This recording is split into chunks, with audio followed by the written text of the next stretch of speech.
बीवी अल्लाह की नेमत है। जिसकी बीवी हो उसे खाना गर्म मिलता है, कपड़े साफ मिलते हैं, घर में हर चीज व्यवस्थित ढंग से होती है। बीवी तसल्ली का सामान है, मोहब्बत की बरकतें हैं।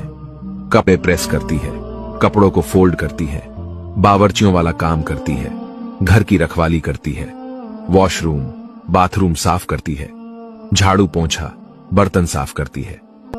बच्चों की बेबी सीटर भी और उस्ताद भी होती है।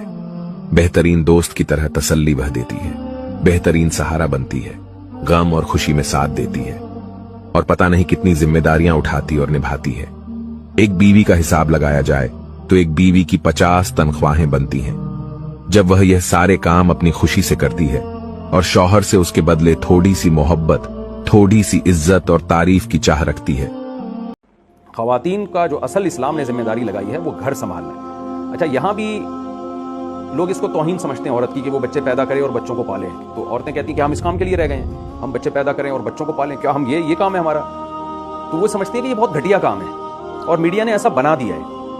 ये खूब समझ लें, ये घटिया काम नहीं है। दुनिया में कोई भी शख्स जितने भी बड़े बड़े ओहदों पर है, उसके पीछे उसकी माँ ने उसको जना भी है, उसकी माँ ने दूध पिलाया भी है, उसकी माँ ने बचपन में उसको उसकी केयर की है, बहुत मेहनत की है, जिसकी वजह से वो उस मकाम तक पहुंचा है।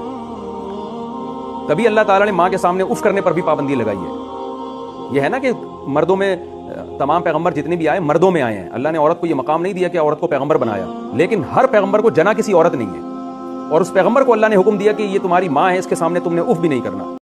हकीम लुकमान ने औरतों को 5 नसीहतें की जो सुनने लायक भी है और अमल करने लायक भी है। नंबर 1, अगर तुम चाहती हो कि तुम्हारी जिंदगी अच्छी गुजरे तो हमेशा सदका देती रहना। नंबर 2, अगर तुम चाहती हो कि तुम्हारी औलाद नेक बने तो अपने शौहर से हलाल रिस्क का तकाजा करना। नंबर 3, अगर तुम अपने शौहर के घर में खुश रहना चाहती हो तो गैरों की बात पर बिल्कुल ध्यान मत देना। नंबर 4, अगर तुम चाहती हो कि खाविन तुमसे हमेशा मोहब्बत करे तो हमेशा साफ सुथरी रहना। नंबर 5, अगर तुम चाहती हो कि तुम्हारा घर सबसे आला बने तो अपने बच्चों की अच्छी और नेक तरबियत करना। बात समझ में आई?